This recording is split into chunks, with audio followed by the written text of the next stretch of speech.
ونعوذ باللہ من شرور انفسنا ومن سیئات اعمالنا من يهده اللہ فلا مضل له ومن يضلل فلا هادی له واشهد ان لا الہ الا اللہ وحدہ لا شریک له واشهد ان محمدا عبدہ ورسولہ صلی اللہ تعالی علیہ وعلی آلہ وصحبہ وبارک وسلم. اما بعد، السلام علیکم ورحمۃ اللہ وبرکاتہ.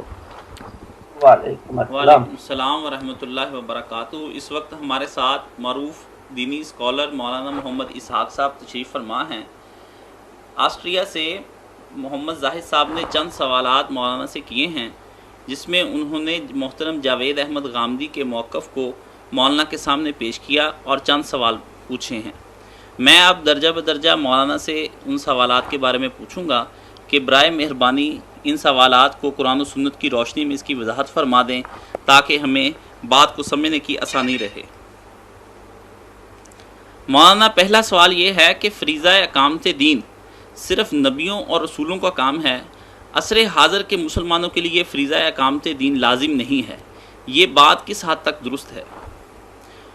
اور اسی کے ساتھ متعلقہ بات یہ بھی آ جاتی ہے کہ فریضہ اقامت دین کے لیے جن آیات کو بنیاد بنایا جاتا ہے ان کا تعلق صرف نبی کے ساتھ ہے، امت مسلمہ کے ساتھ اس کا کوئی تعلق نہیں. اور رسول اللہ صلی اللہ علیہ وسلم نے اقامت دین کے فریضے کے لیے اور فریضہ اقامت دین کے رسول اللہ اور صحابہ کی جماعت کو منتخب کیا گیا. اس دوران اللہ تعالیٰ نے ان کی بذریعہ قرآن رہنمائی فرمائی. یہ احکام صرف اس وقت کے حالات کے ساتھ خاص ہیں. عصر حاضر کے مسلمانوں کا تعلق اب عبادات اور اخلاقیات والی آیات سے ہے. برائے مہربانی اس کی وضاحت فرما دیں.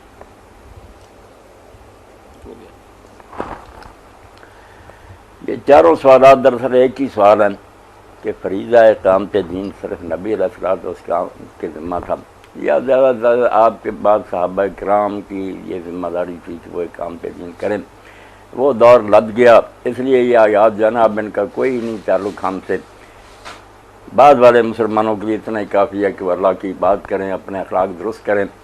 باقی دنیا پوری میں اسلام کو غالب کرنے اور اقامت دین کے لیے جدوجہد کرنے کی ان سے کوئی اللہ تعالیٰ نے نہیں درخواست کی اور نہ انہیں یہ حکم دیا. اصل میں یہ سوال یہ جو ہے نا فریضہ اقامت دین کے بارے میں، یہ اتنا معمولی اور سرسری نہیں جتنا سمجھ لیا گیا. اللہ پر ایمان، رسول پر ایمان اور آخرت کے دن اللہ کی عدالت میں پیشی اور اس امت مسلمہ کا ختم نبوت کے بعد آنا، یہ سب باتیں جب تک ذہن میں کلیئر نہیں ہوں گی یہ فریضہ اقامت دین کی صحیح حیثیت سمجھ میں نہیں آ سکتی. سب لوگ جن تک یہ میری بات پہنچ رہی ہے انہیں پتہ ہونا چاہیے کہ اللہ کی عبادت اور بندگی کا مفہوم قرآن میں یہی نہیں ہے کہ ہم سجدے رکوع کریں. اس میں یہ چیز شامل ہے کہ ہم اس کے قوانین کی اطاعت کریں. بندوں کے لیے اس نے جو حلال و حرام کے لیے اور اجتماعی اور انفرادی زندگی کے لیے جو قوانین اتارے ہیں ان میں ہم اپنی اگر مرضی کریں تو یہ بھی قرآن کی روشنی میں اپنی خواہش نفس کو الہ بنانا شرک ہے. اور اگر دوسرے قانون بنائیں معاشرہ یا حکومت اور ہم اس کی پیروی کریں تو پھر بھی ہم اللہ کی بندگی سے خارج ہو جاتے ہیں. یہ بدترین شرک ہے. تحاکم الطاغوت جو ہے نا یہ بتوں کی پوجا سے کم نہیں. اس لیے جو شخص لا الہ الا اللہ کو سمجھتا ہے وہ اس سے منہ نہیں پھیر سکتا کہ ہاں ہمارے ذمہ ہے کہ ہم اپنی پوری زندگی میں انفرادی اور اجتماعی میں اللہ تعالیٰ نے جو قوانین اتارے ہیں شریعت اس کو قائم کریں. اور دین جو ہے اس کا مفہوم بھی یہ نہیں ہے کہ وہ چند عقائد اور اخلاقیات کا نام ہے، وہ پوری زندگی اللہ تعالیٰ کے قانون کے مطابق گزارنے کا نام ہے. اس لیے یہ کہہ دیتے ہیں نا کہ اسلام مکمل ضابطہ یاد ہے.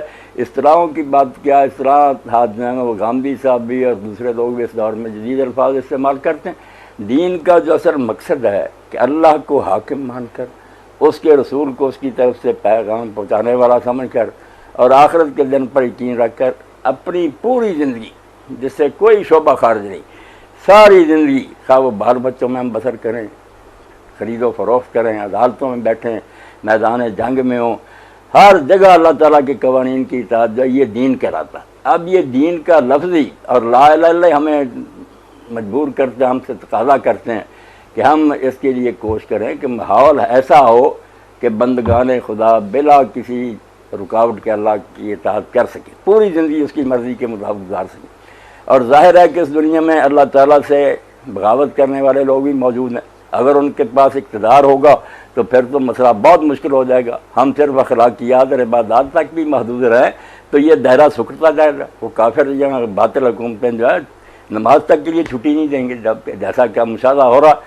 اور ہماری جو آنے والی نسلیں اور خود ہم بھی مجبور ہو جائیں گے رشوت دینے پر، عدالتوں میں مجبور.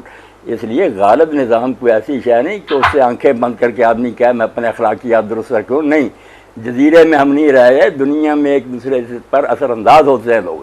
اس لیے جو چاہتا نا کہ میں اللہ کی بات کروں اور اپنے اخلاق درست رکھوں اور اپنی نسلوں کو بھی درست رکھوں، اس کے لیے ضروری ہے کہ وہ گرد و نواح سے ساری غلاظت صاف کرے تاکہ اس کے راستے میں نیکی کرتے ہوئے کوئی رکاوٹ نہ آ جائے.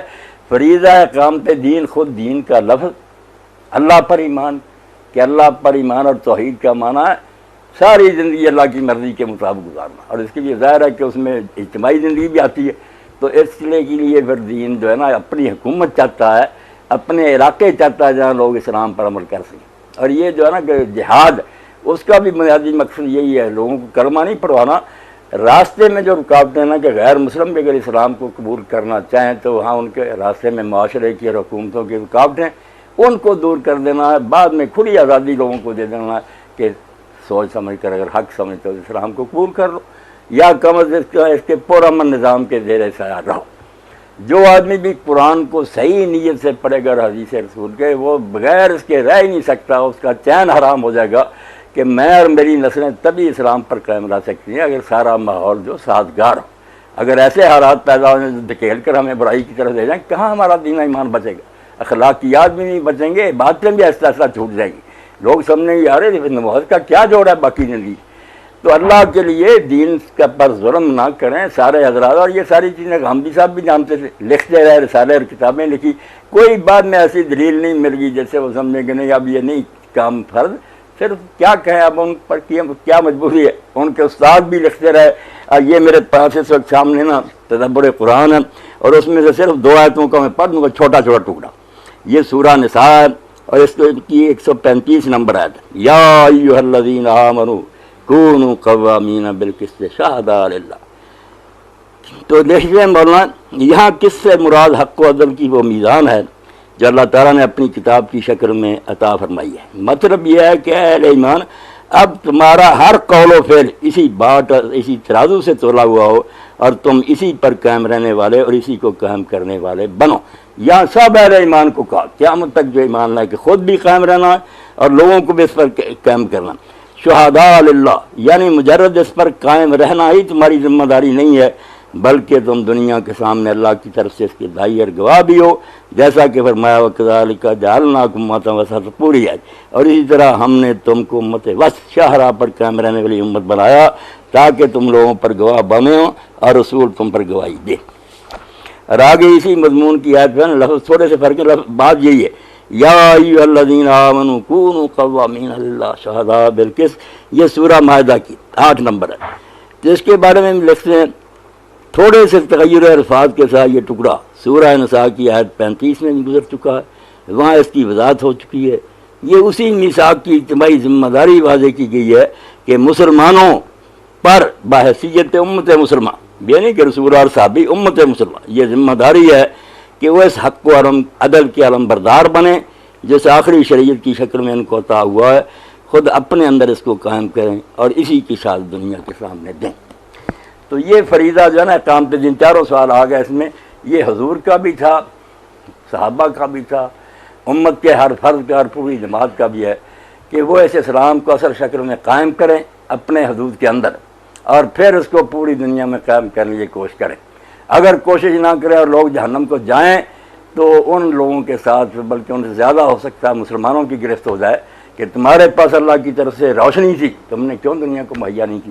اس لیے یہ کوئی نفلی بات نہیں جس کے بارے میں ہم ایسی باتوں سے نا گول مول کرنے ہیں. بات ہے یہ توحید کا تقاضا ہے کہ اللہ حاکم ہے اس کائنات کا، کیوں اس کی زمین پر دوسروں کا قانون چلتا رہے. غلبہ کفر اور غیر اسلامی حکومت خود ایک بہت بڑا جرم اور برائی ہے جس کو ہم نے قائم نہیں رہنے دیا. بے شک ہم اس وقت بے بس ہیں، مگر ہمارا فریضہ کہ کفر حکومت نہ کرے، جنت نہیں جانا چاہتے تو ہمارے زیر سایہ رہیں، اچھے ماحول میں زندگی گزارنا. اس لیے یدعون الی الخیر، نیکی کی طرف بلانا، یہ صرف بلانا ہی ہے. یہ درجہ ہے کہ لوگوں کو نا کرپشن سے نکال کر اچھے انسان بنا دیں. آگے جو درجہ یامرون بالمعروف ینہون عن المنکر وہ حکم کا درجہ ہے. پھر حکومت ہوگی وہ ہم لازماً ڈنڈے کے زور سے مسلم غیر مسلم سب کو منوائیں گے. بدماشی نہیں ہوگی، سود نہیں ہوگا. رسول اللہ نے نجران کے عیسائیوں سے معاہدہ کیا تو کہا اگر سود ہوگا نا ہم فوج کشی کر دیں گے، لشکر لے آئیں گے اور بالکل معاہدے ختم کر دیں گے. تو 2 درجے انسان بنانے کی حد تک سب کو بنائیں گے اچھے شریف آدمی، اور جنتی بنانے کے لیے جبر نہیں کریں گے، یہ لوگوں کی اپنی پسند ہے. مگر ماحول ایسا صاف ستھرا آزاد بنا دیں گے کہ نہ معاشرے کا جبر رہے نہ حکومتوں کا جبر رہے. لوگ آزادانہ سوچ کر کفر پسند کرنا چاہتے کریں، جہنم چلے جائیں. اگر اسلام کو پسند کرے تو کوئی روکنے والا نہ. اس لیے دین کا خود معنی کہ وہ اللہ کے سارے قوانین کی اطاعت ہے. اور قوانین آنکھیں اٹھا کر آپ دیکھیں اس میں سزائیں بھی ہیں، خرید و فروخت بھی ہے، نکاح طلاق بھی ہے، ساری زندگی کے لیے قوانین ہے. اس کو کہتے ہیں مکمل ضابطہ حیات.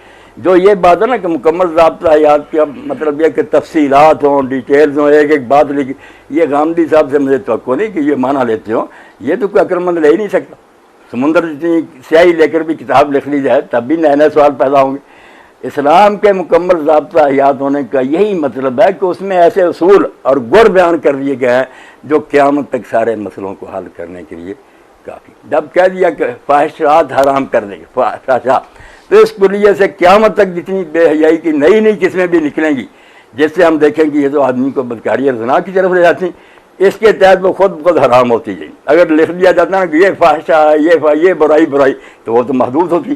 تو اجتہاد کا ہونا ہی تو بتاتا ہے کہ اسلام مکمل ذات پایا، اس میں جمود نہیں ہے، حرکت ہے. اگر یہ لکھ دیا جاتا فلاں شاید نشہ آور وہ حرام ہے، کتنی لمبی فہرست لکھی جاتی ہے. اور کئی چیزیں ایسی ہوتی ہیں جن کو لوگ جانتے ہی نہیں ہوتے. جب کہہ دیا کہ کل شراب من اسکرا حرام، ہر پینے والی چیز جس سے نشہ ہو حرام. دوسرا آ گیا کہ ہر چیز جو نشہ کرے زیادہ مقدار میں وہ تھوڑی ہی حرام. یہ 2 اصول حضور نے بیان کر دیے تو دین تن مکمل ضابطہ حیات ہو گیا. قیامت تک جتنی مسکرات لکھیں گی سب اس میں آ گئے. تو یہ سادہ سی بات پتہ نہیں کیوں نہیں سمجھ میں آتی کہ مکمل ضابطہ حیات کا مطلب ہے کہ ایک تو زندگی کا کوئی شعبہ اس سے باہر نہیں. کوئی کہا کہ صرف مسجد میں ہے دین کی باتیں، باہر ہم جو جی چاہے کر نہیں.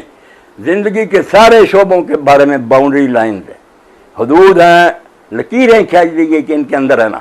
اندر رہتے ہوئے بڑی آزادی ہے، ترقی کی گنجائش ہے. اس لیے اسلام مکمل ضابطہ حیات کا معنی یہ ہوا کہ ساری زندگی کو اپنی لپیٹ میں لاتا. اور ہمیشہ کے لیے ہونے کا مطلب کہ اور اتحاد کا مطلب کہ اس کے اندر ایسے اصول بیان ہو گئے ہیں جس سے قیامت تک آنے والے ہر مسئلے کا عالم جنا حل نکال سکتے.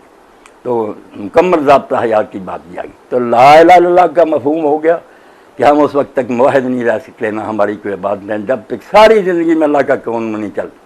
تا نہ خیزت بانگے حق کا ظالم میں گر مسلمانی نیاسائی ہمیں، جب تک پوری دنیا سے حق کا آوازہ بلند نہیں ہوتا ہم مسلمان ہیں تو ہمیں آرام کرنے کی اجازت نہیں. ہمارے ذمہ ہے کہ دنیا میں برائی کو مغلوب کریں، دین کو غالب کریں. اور رسول کے بارے میں جو تصور دین نے دیا کہ رسول اس لیے نہیں بھیجے جاتے کہ بس انہوں نے نماز روزہ سکھا دیا. مار صلی اللہ میں رسول اللہ علیہ وسلم، رسول تو حق میں مطلق بن کے لاتا ہے، پوری زندگی میں اس کی اطاعت کرنی ہے.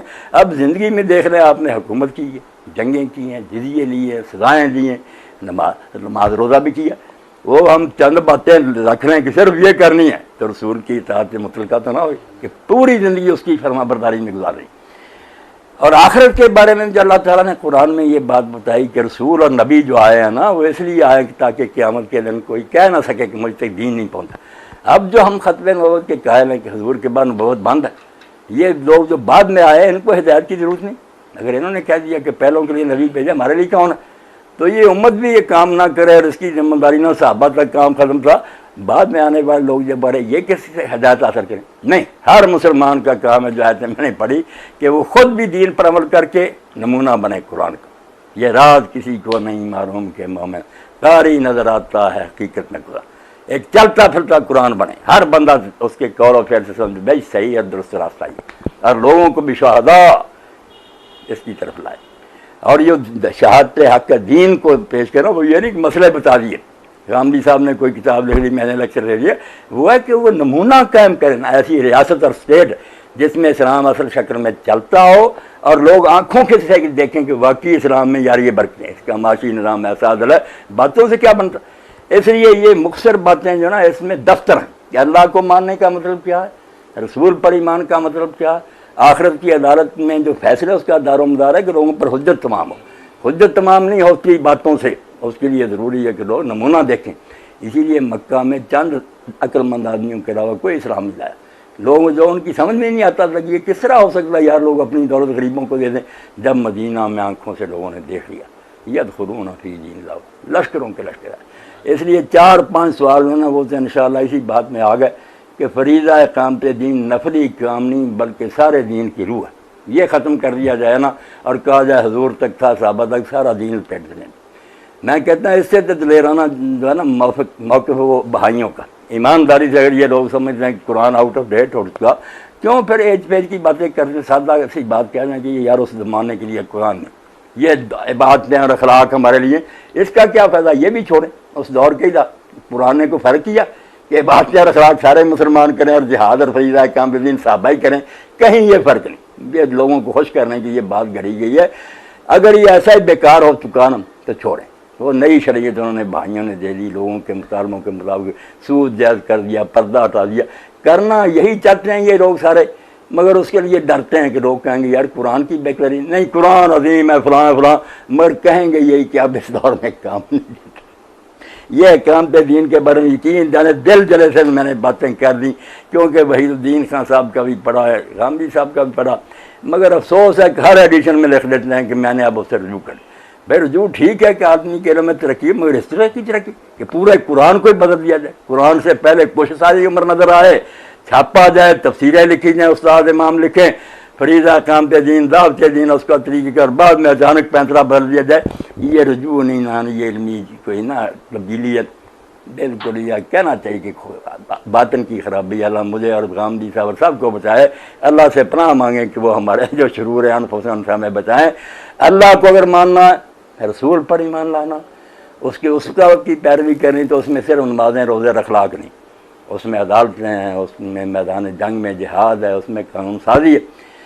تو یہ 5-6 سوال اصل میں ایک ہی، اور جو یہ سوال بھی تھا کہ اسلام مکمل ضابطہ حیات ہوئی، میں نے آپ سے عرض کری کہ ضابطہ حیات مکمل ہونے کا مطلب ہے کہ دین ہر شعبے کے بارے میں ہمیں رہنمائی دیتا ہے۔ باقی وہ رہنمائی اس طرح کی نہیں کہ ایک ایک بات میں ہمیں ذکر دیا، اس کے 2 حصے کر دیے کہ ایک حدود ہے آخری کہ ان کے اندر رہنا، عورتیں مرد الگ الگ رہیں، ایک دوسرے کو نہ دیکھے تاڑ کر، ایسی چیزیں جو بدکاری کی طرح لے جاتی ہیں ان سے بچیں۔ باقی اس کے اندر رہتے ہوئے کہ لباس کس طرح کا سلائیں، وہ بھی کہہ دیا کہ باریک نہ، عورتوں چاند جو ہے نا وہ پابندیاں اس کے اندر چھٹی ہے، میں قمیص پہنوں، دوسرا شرٹ پہنے، کوئی پینٹ پہنے، کسی علاقے میں کوئی، سب اسلامی ہیں اگر وہ حدود ہیں ان کے اندر ہے۔ اور اجتہاد ہی اس کی دلیل ہے کہ اسلام مکمل ضابطہ ہے۔ انہوں نے سمجھ لیا کہ الٹا ہے، مکمل ضابطہ یاد کا مطلب ہوتا ہے سمجھتے ہیں کہ ایک جزیہ ایک ڈیٹیل لکھی ہو، یہ نہیں ہو سکتا کبھی نہیں۔ قانون صرف یہ کرے گا کہ بنیادی اصول سمجھا دے گا، پھر عدالت نے اور قاضی اور علماء ان کی روشنی میں اللہ کی مدد سے ہر مسئلہ حل کر دیں گے۔ اور رسول اللہ کے بعد اگر حجت تمام کرنے کا معاملہ ختم ہو جائے، جو بعد میں امتیں پیدا ہوئی ہیں ساری قیامت کے دن کھڑی ہو جائیں گی کہ پیدا کے لیے رسول اللہ نبی بھیجے کہ وہ قیامت کے دن بہانہ نہ کر سکے۔ اب ہمارا تو بہانہ ہے، ہمارے پاس کوئی رسول نہیں ہے، امت نے ویسے فریضہ دین چھوڑ دیا۔ تیری کتاب نے بتایا کہ چند باتیں اور اخلاق جو نا اس کو اپنا لو جنت میں چلے گو، وہ کام چھوڑ بیٹھے، نبی بند کر دیے۔ ہمارے ساتھ تو یہ ظلم ہوا۔ آپ بھی بتائیں اللہ کس منہ سے ان کو سزا دے گا؟ اس لیے امت جو ہے نبی کے بعد اس کی قائم مقام ہے۔ ایک مسلمان پابند ہے کہ کوئی ایسی حرکت نہ کرے جس سے کوئی غیر مسلم جنت کی طرف آنے کی بجائے بھٹک جائے، تو مسلمان ایسے کام کرتے۔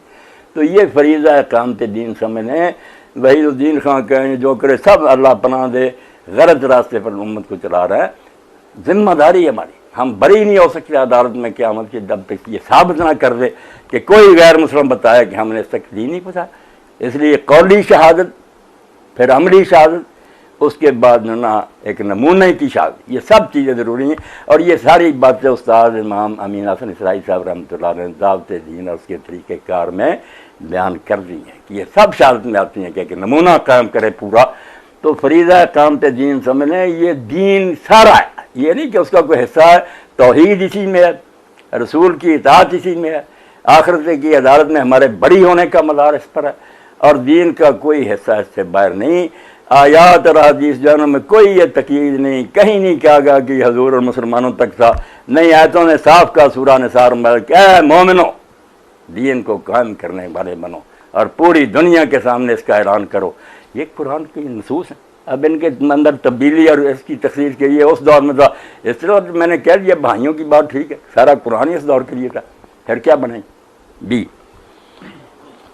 اگر کوئی کمی رہ گئی ہے تو آپ کشتا اس میں اضافہ کر مولانا ایک کر لیں۔ مولانا ایک کوشچن ہے یہاں کہ وہ پوچھتے ہیں کہ وہ بنی اسرائیل اور بنی اسرائیل جو ہے نا وہ بل کس کا مطلب ہے کہ درمیان والی امت یعنی کہ بنی اسرائیل کی جو امت ہے نا وہ بنی اسرائیل اور کفار کے درمیان والی امت سمجھ کٹ کر آ رہی ہے۔ محترم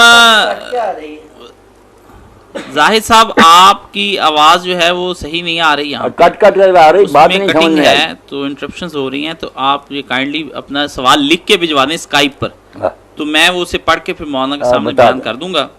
اس میں مولانا حضرت نعمان بن بشیر رضی یہ جو اللہ میں تعالیٰ نے عنہ سے باتیں کی ہیں اقامت دین کے بارے میں اور دین کے مکمل ضابطہ حیات، اس کے بارے میں اگر کوئی رہ گئی یہ بات ہے اتنا جو واضح نہیں ہو سکی، بے شک اس کو پوچھ رہے اب اس کے بارے میں کچھ بتا دیا جائے۔ ویسے میرے خیال کے مطابق بات میں نے نا کوئی ادھوری نہیں چھوڑی، بالکل سمجھا دیا کہ دین عربی میں کس کو کہتے ہیں، اللہ کو ایک ماننے کا تقاضا کیا، عبادت ہے کیا، صرف نماز روزے یا پوری زندگی اللہ کی عبادت ہے۔ اب آپ دیکھیں اس کے ساتھ قرآن کی وہ آیتیں پڑھیں کہ جہاں آتا کہ شیطان کی عبادت نہ کرو، قیامت کے دن بھی اللہ کہے گا میں نے کہا نہیں تھا بنی آدم کے شیطان کی عبادت نہ۔ اب شیطان کی عبادت کون کرتا؟ ہر آدمی تو اس پر لعنت بھیج رہا، مگر اللہ نے کہا اللہ تعبد الشیطان، شیطان کی عبادت نہ کرو، تو پتہ چلا حکم ماننا۔ اگر کسی کی مرضی کے مطابق آدمی چلتا ہے تو اس کی عبادت کرتا ہے، شرک کرتا ہے۔ اس لیے جو لوگ غیر اسلامی حکومتوں میں رہتے ہیں ان کو بدلنے کی کوشش نہیں کرتے، نہ وہاں سے ہجرت ممکن ہو تو وہ بھی نہیں کرتے۔ ایسے لوگوں کو تو قرآن کہتا ہے جب فرشتوں نے ان کی جانیں قبض کی تو پھر صحابہ مکہ میں تھے کہ یہ کیا زندگی فی ما کن، یہ کیسا اسلام تھا کہ ایک علاقے میں اسلام چل ہی نہیں رہا تو وہاں بیٹھے رہے، یہ بغیرتی کی زندگی، ایمان اور نظام پر رکھتے تھے، رہے دوسرے کی طرح سا۔ انہوں نے کہا کننا مستضعفین فی الارض، ہم تو اس علاقے میں بے بس تھے، فرمایا لم تکن ارض اللہ سے زمین تنگ ہو گئی تھی، فتحاضر اصحاب کہف کی طرح غاروں میں چلے جاتے، مسلمان کہلاتے ہو، اللہ کے بندے بنتے ہو، حکم غیر اللہ کا چلتا ہے، تم سکون سے رہتے ہو کہ نماز روزہ ہو رہا ہے۔ باقی جیسے میں نے عرض کیا نماز روزہ بھی پھر نہیں بچتا، نظام تعلیم اور ذرائع جو ہوتے ہیں اور ویسا سارا معاشرہ اور حکومتیں آہستہ آہستہ لوگوں کو اس ڈھب پر لے آتی ہیں کہ جو تہجد گزار ان کی پوتیاں پھر ڈانس کرتی نظر آتی ہیں۔ اس لیے عقل کی نا آنکھیں بند نہیں کرنی چاہیے، الناس والا دین ملوکم، ٹھیک لوگوں نے کہا کہ لوگ اسی چال پر چل پڑتے ہیں جو حکمرانوں کی ہوتی ہے۔ حکمرانی سے جو آنکھ بند کرتا نہیں حکومت جو مرضی کرتا رہا بس ہم نے دین پر چلنا، وہ ایسا ہی بیوقوف آرام کا جیسے ڈرائیور جو ہے نا وہ گاڑی لے جا رہا گنگا کو اور حاجی پیچھے بیٹھے ہوئے دعائیں کریں مکہ میں پہنچا دیں، میں مکہ کیسے پہنچیں گے؟ جو ڈرائیونگ سیٹ پر ہو تو لے جا رہا گنگا کو۔ تو خدا کے لیے دین کو مسخ نہ کریں، اقامت دین کے لیے لوگوں کو تیار کریں۔ اس کو ختم کرنے کے بعد اس امت کی کوئی ضرورت نہیں۔ اگر انہوں نے یہ کام نہیں کرنا، نہ نمونہ دینا، کیا یہ خیر امت اور امت وسط ہے؟ یہ ظلم عظیم ہے جو اسلام پر ہو رہا، چھوٹی تبدیلی نہیں، ایک ایسی تبدیلی پورا دین اس میں نہ برباد ہو جائے گا۔ مسلمان جو ذلیل ہونے پر مطمئن ہو جائیں گے، جوتے کھاتے رہیں گے، کافروں کے زیر سایہ رہیں گے، اور یہ کہیں گے اقبال کی زبان میں ملا کو جو ہے ہند میں سجدے کی اجازت، نادان یہ سمجھتا ہے سلام ہے آزاد، توبہ توبہ توبہ۔ اور ان میں سے کوئی بات میرے علم کے مطابق ایسی نہیں، غامدی صاحب کا میں نے لٹریچر پڑھا، اللہ نے سلامت رکھے، وہ سب باتیں جانتے ہیں، جس کو انہوں نے پورے زور سے بیان کیا اپنی کتابوں میں، مگر بعد میں تبدیلی کر لیں۔ تبدیلی کوئی دلیل نہیں ہوتی، وقت کے ساتھ ساتھ بدلتے جاتے کہ لوگ اس طرح خوش ہوتے ہیں، حکومتیں خوش ہوتی ہیں، تو یہ باتیں نہیں درست۔ اللہ ہمیں بھی ان کو بھی شرور نفس سے اور بالکل سیئات اعمال سے بچائے اور صحیح دین پیش کرنے کی توفیق۔ یہ تو مسلمان پہلے ہی ختم ہو چکے ہیں، اور جو بات مکمل ضابطہ حیات کی وہ بھی سب کے ذہن میں واضح ہے کہ مکمل یہ نہیں کہ ایک ایک سوال کا جواب لکھا ہوا، ہر معاملے میں ایسے اصول دے دیے گئے جن سے سارے مسئلے حل ہو جاتے ہیں۔ جیسے معاشی نظام کے بارے میں سمجھ اتنی بات کہہ دی لیکن آج پونا دولتم بین الرجال کہ دولت جو ہے صرف غنیوں میں نہ گھومتی رہے، سارے معاشرے میں یہ خون جانا چاہیے۔ کیسی بات ہے؟ اب اس کے لیے زکوٰۃ ہو، صدقہ ہو، حکومت نئے ٹیکس لگائے ہیں، ان پر اور ٹیکس لگائے، ایسا نظام جس سے دولت امیروں سے غریبوں کی طرف چلے۔ بس قرآن کا حکم اگر کہہ دیتا دو چار باتیں تو معاشرہ مجبور ہو جاتا بیچارہ۔ اب کھلی چھٹی ہے، فری ہینڈ ہے علماء کے پاس اور حکومتوں کے پاس، نیت نیک ہو، صحیح مصرف میں خرچ کرنا ہو تو حضرت عمر رضی کی طرح ساری دولت بھی ان کی ضبط کر لینا اور قرضے اتار دیں، دین میں بالکل جائز۔ المحلہ میں ابن حزم نے یہ باب ایک باندھا کہ امت مر رہی ہو، ملک تباہ ہو رہا، غریب بھوکے مر رہے ہیں اور لوگ جو دولت کی 25 کروڑ اور اتنے ارب لے کر بیٹھے ہو، کیا اسلام ہے یہ؟ تو اس لیے مکمل ضابطہ حیات کا مطلب ہے کہ کوئی دائرہ جو ہے نا، تجارت والے کہ نہیں تجارت میں ہمیں چھٹی ہے، اس میں اسلام نہیں کچھ رہا، ہم مسجد میں نمازیں پڑھیں گے، وہاں جائیں گے تبلیغی سفروں میں، جو چاہیں تجارت میں کریں، نہیں، تجارت ہو حتیٰ کہ بیوی بچوں میں بیٹھا نہ، اس کے لیے بھی ضابطے، زندگی ساری کے لیے ضابطے، یہ ہے مکمل ضابطہ ہے۔ باقی جو ہے نا کہ اس میں حرف لکھا ڈیٹیل نہیں، اصول سمجھا دیے گئے جو انشاءاللہ پوری زندگی رہنمائی کریں۔ اور علماء کو ہم دیکھتے ہیں کہ 1400 سال سے نیا مسئلہ کو پیش آتا ہے، اجتہاد محل کر قرآن و سنت سے ہی، وہ اجتہاد جو ہے نیا دین نہیں، قیاس اور اجتہاد جو ہے نا وہ جو ہے مضر لا مثبت، نئی چیز نہیں کوئی نکالتا، جو قرآن حدیث میں اس میں ہی غوطہ مارنے سے پتہ چل دیتا کہ اگر حضور کے زمانے میں یہ بات آتی تو آپ اس کا یہ فیصلہ کریں۔ بڑی ذمہ داری کا کام۔